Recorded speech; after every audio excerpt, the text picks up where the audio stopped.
আমরা ব্যস্ত হয়ে গেছি, ঠিক একইভাবে তারাও আমাদেরকে ভুলে যাবে।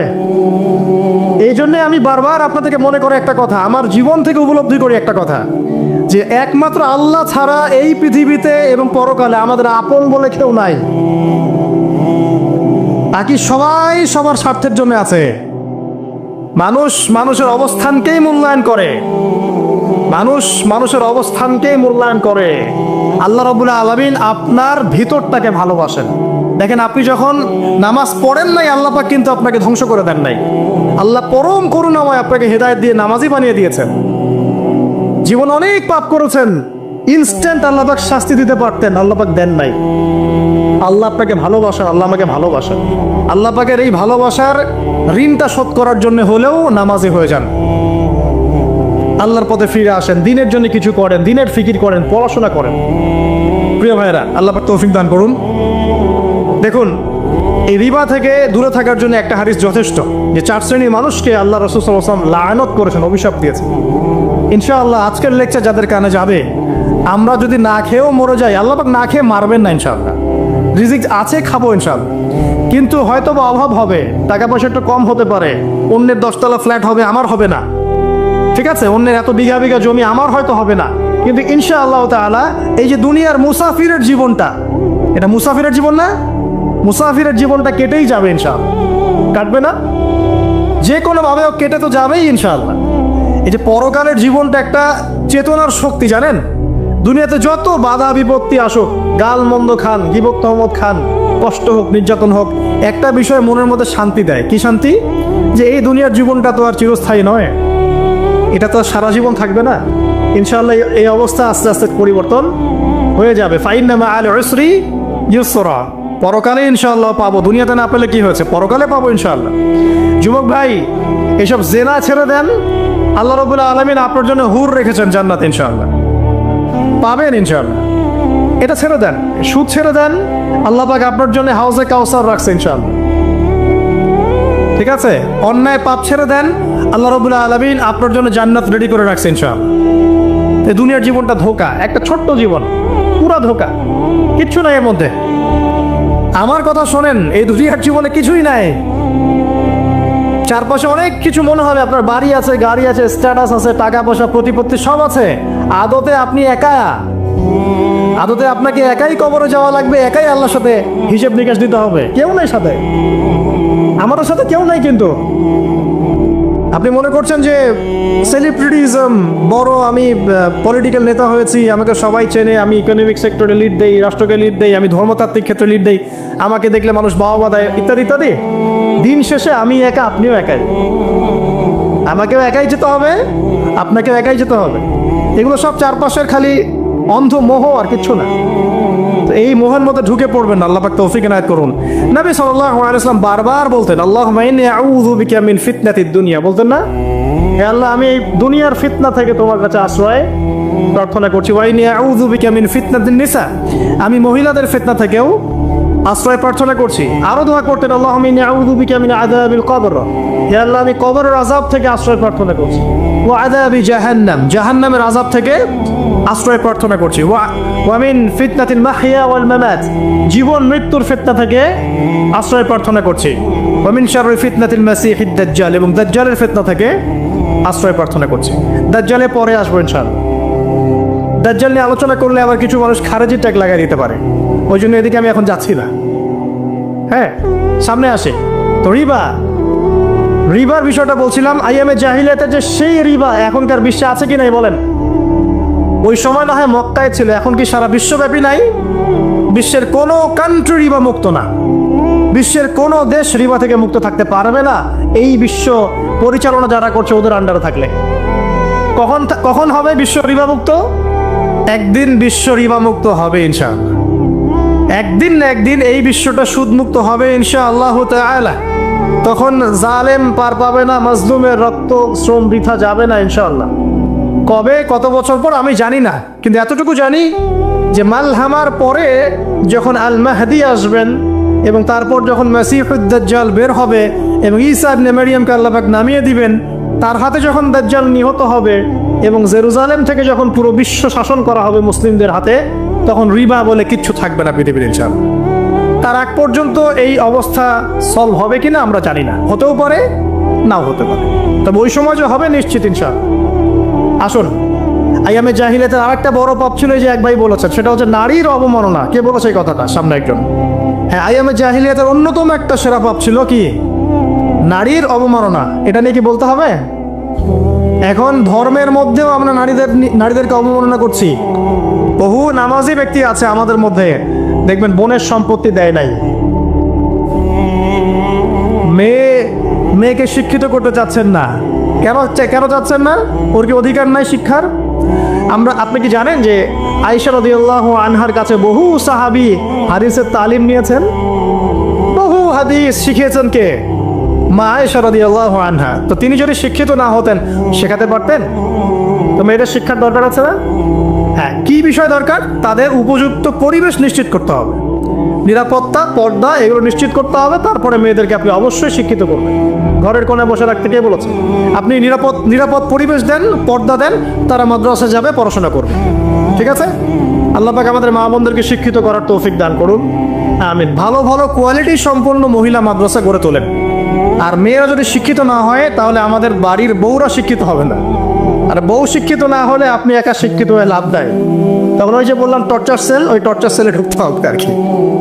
কথা বুঝতে পারছেন না? আগে বিয়ে শাদী করেন, বুঝবেন ইনশাআল্লাহ। আর যারা করেছেন তারা অলরেডি হাসছে যে মিটমিট করে দেন। ঠিক আছে? আচ্ছা, সামনে আসেন। দেখেন মেয়েদের অবমাননা কিভাবে দেখাবো। সবচেয়ে বড় অবমাননা হচ্ছে ওদের দেহটাকে আমরা এখন পণ্য বানিয়েছি।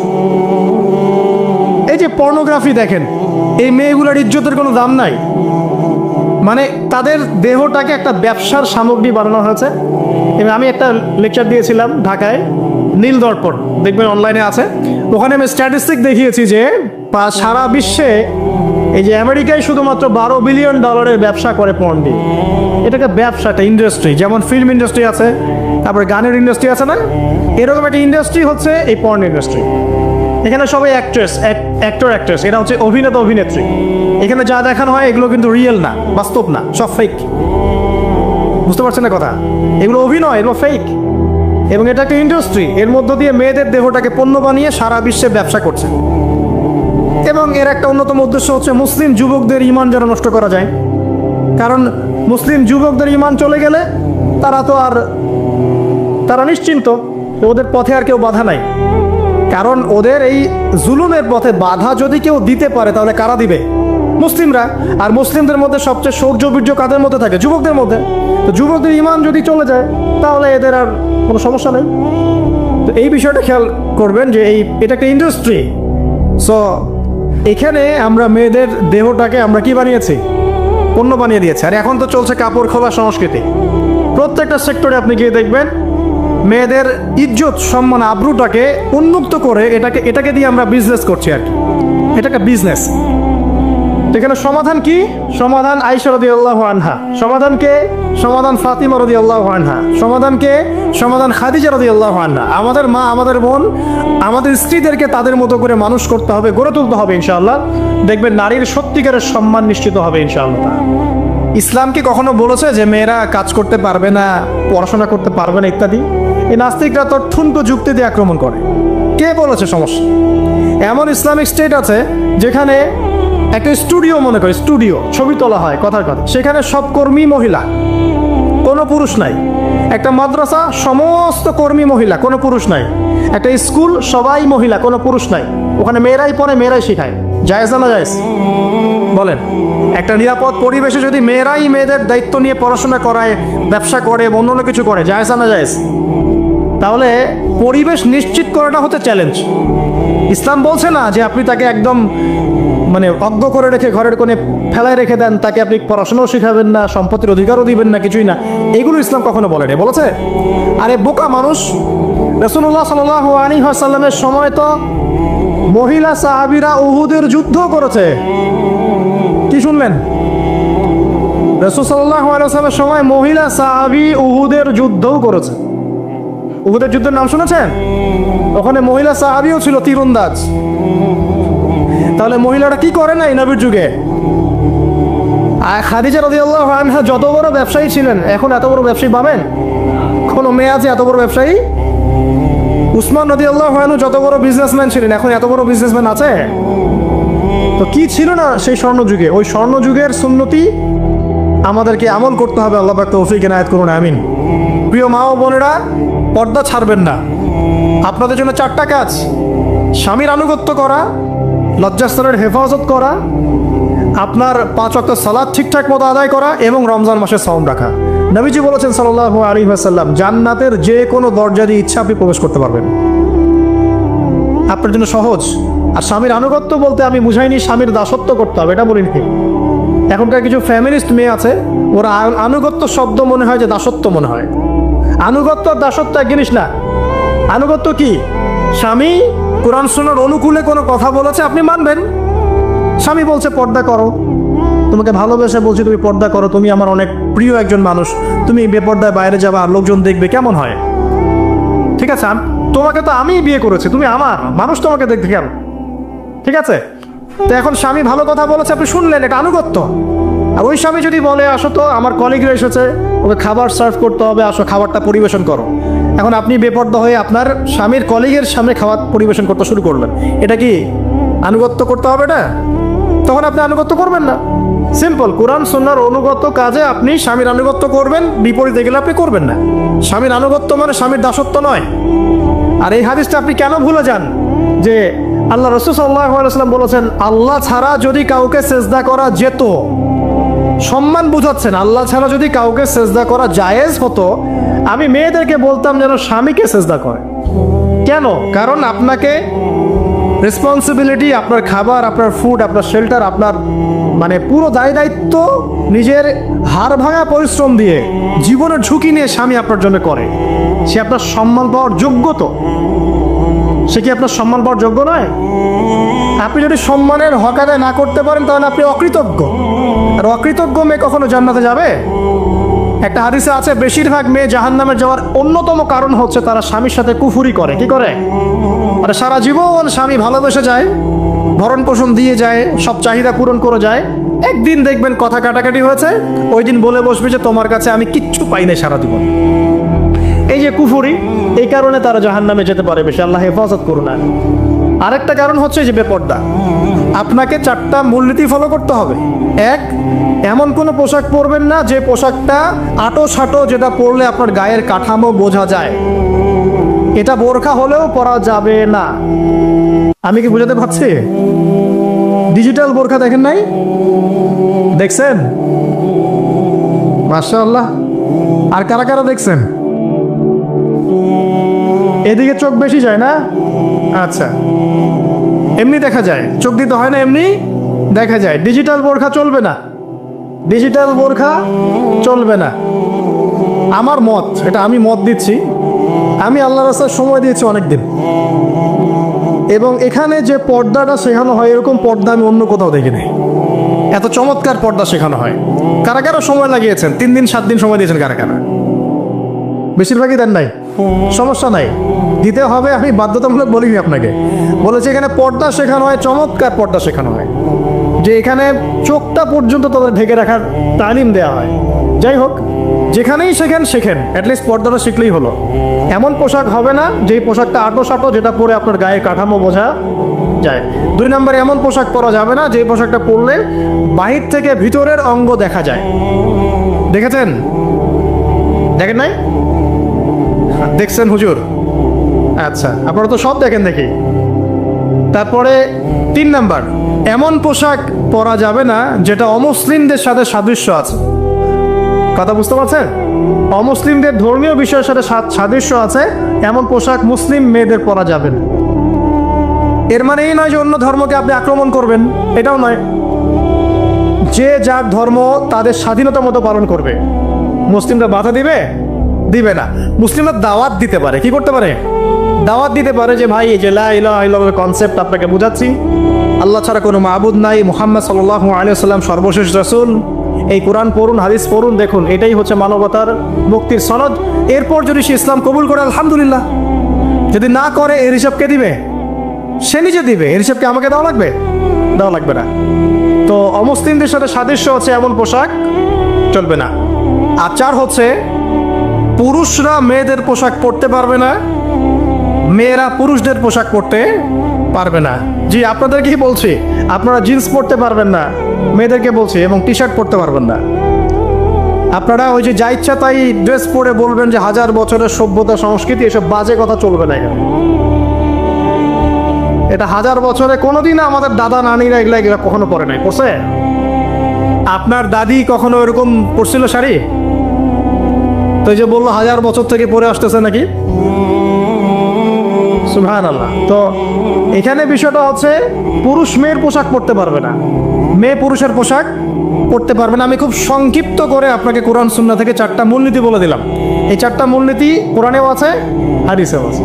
আসেন, এই যে নারীর অবমাননা, এই বিষয়টা আইয়ামে জাহিলিয়াতে যেমন ছিল, এখন দেখবেন আরো বড় পরিসরে এসেছে। আসলে এই যে ফ্যাশন শো, দেহের প্রদর্শনী, বিভিন্ন ফিল্মস দেখবেন, ফিল্ম ইন্ডাস্ট্রিজে দেখবেন, মিউজিকে দেখবেন, পর্নে দেখবেন, মেয়েদের দেহটাকে নিয়ে ব্যবসা করা হচ্ছে। আগে তো না হয় কন্যা সন্তান হলে জীবন্ত পুঁতে ফেলতো নাকি, এখন যদি গর্ভের বাচ্চা মেয়ে জানে, অনেকে আগেই মেরে ফেলায়। বোঝেন নাই মনে হয়?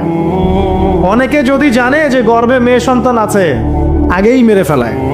এমন অনেক দেশ আছে, আমি নাম বলছি না দেশের সঙ্গত কারণে, যে সেই দেশে এরকম মেয়ে সন্তানকে এই যে খালাস করে ফেলার, নষ্ট করে ফেলার, ভ্রূণ নষ্ট করার আলাদা ক্লিনিক আছে, আলাদা হসপিটাল আছে। বলে নাউজুবিল্লাহ। তো আসলে ওই 1450 বছর আগের মানুষটা বেশি বর্বর ছিল না, আমরা বেশি বর্বর? এই যে অধিকারের কথা বলে বলে আমরা মেয়েদের দেহটাকে নিয়ে এখন মস্করা করছি, তামাশা করছি। সবচেয়ে সেরা অধিকার কোথায় পাবে? কোরআনে পাবে, হাদিসে পাবে, ইসলামে পাবে। তার পর্দা নিশ্চিত হবে, দেহ সেফ থাকবে, তার ইজ্জত নিশ্চিত হবে, ইজ্জত সেফ থাকবে, তার সম্মান সেফ থাকবে, তাকে রাজরানীর মতো স্বামী বাসায় রাখবে, কারণ সে হচ্ছে তার কাছে সবচেয়ে মূল্যবান প্রিয় বস্তু। শুধু তাই নয়, সম্পত্তির অধিকার তাকে দিতে হবে। একজন মেয়ে তার ভাইয়ের সম্পত্তি পাবে, তার বাবার সম্পত্তি পাবে, তার স্বামীর সম্পত্তি পাবে, সব দিক থেকে সে সম্পত্তি পাবে। আর একজন ছেলে কিন্তু সব দিক থেকে সম্পত্তি পাবে না। তো এই বিষয়গুলো যখন এক শ্রেণীর মানুষ বোঝে না, তখন ইসলামের বিরুদ্ধে অহেতুক প্রপাগান্ডা চালানো শুরু করে। সবচেয়ে সেরা সম্মান রক্ষার উদাহরণ দেয়া হয়েছে ইসলামে, কোরআনে এবং হাদিসে।